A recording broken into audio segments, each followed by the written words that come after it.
आज मी राजगुरुनगरवरून वडगाव पाटोळे गायकवाड वस्ती येथे माझ्या गर्लफ्रेंडला भेटण्यासाठी सकाळी सकाळी चाललो होतो. त्यावेळी मी असाच व्लॉग बनवण्यासाठी व्हिडिओ काढत होतो. त्यावेळेस ती आली आणि ती हसली. तिला वाटलं की मी काय करतोय. त्यावेळी तिने मला म्हटले की तुम्ही कुठले आहात. मी म्हटलो मी राजगुरुनगरचा आहे. अशी आमची ओळख झाली. आधी ती मुलगी होती, नंतर माझी ती फ्रेंड झाली, आता ती माझी गर्लफ्रेंड आहे.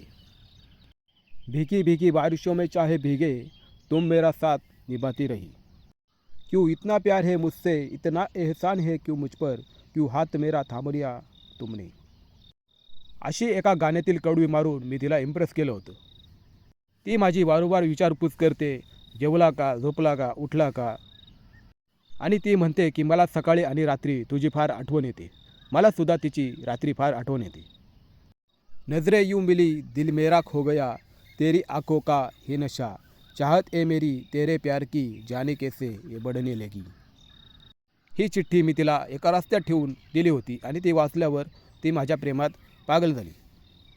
मी जसं व्हिडिओ काढतो तशा मला कवितासुद्धा बनवता येतात. त्यामुळे तिच्यासाठी अजून एक कविता मी बनवली. तेरी बातों से तेरी खुशबू से उन अदाओं से चाहत है, और नहीं कहीं तुमसा कहीं मुझे तुमसे मोहब्बत है. तर अशा कविता मी तिला वारंवार पाठवून तिला मी माझ्या प्रेमात इम्प्रेस केलं. परंतु वडगाव पाटोळे गावात जाताना मला आजूबाजूला वयस्कर लोक सारखी पाहायची. काही म्हातारी मिश्री तोडताना माझ्याकडे पाहायची, तसेच काही बायका भांडी धुताना माझ्याकडे पाहायच्या. त्यामुळे मी गावात जाणं बंद केलं होतं. त्यामुळे म्हटलं की वरतूनच पाहावं, यासाठी पाण्याच्या टाकीवर चढून गेलो आणि आजूबाजूला पाहिलं की ती कुठे दिसते का, पण ती बिचारी झोपली होती. ना गाठ ना भेट, फक्त ऑनलाईन भेट असा प्रकार चालू आहे.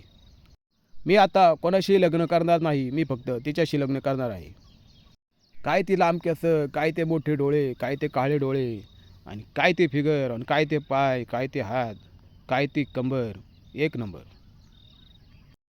चेहरा तेरा, आखे तेरी, नगमा तेरा. मित्रांनो, माझी गर्लफ्रेंड अर्थात माझी भविष्यातील बायको मला काही भेटले नाही, परंतु मी निघालो घरी. बऱ्याच लोकांना असं वाटतं की याला फक्त व्हिडिओ काढता येतात, पण मित्रांनो, मी आधी कविता खूप लिहायचो. कॉलेजच्या टायमिंगला लेक्चर बंक करून भीमा नदीच्या काठी जाऊन कविता लिहायचो. आता मी देवालासुद्धा मी तिच्याकडेच मागतोय की मला तीच पाहिजे. मला कुठल्याही अप्सरेशी लग्न करायचं नाही, मला फक्त तिच्याशीच लग्न करायचं आहे. कारण माझ्याशी तिच्याशी चांगलं जमतं आहे. माझी तिच्याशी खूप अटॅचमेंट असल्यामुळे मी आता तिच्याशीच लग्न करणार आहे.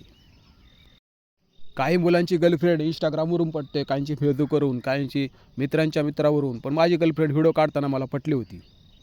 आणि अशी गर्लफ्रेंड व्हिडिओ काढण्यामुळे पटल्यामुळे मी संकल्प केला की मी आता व्हिडिओज काढत बसणार. याच्यासाठी मी दररोज व्हिडिओ काढतोय. व्हिडिओ पाहिल्याबद्दल धन्यवाद. सबस्क्राईब करा आपले चॅनल.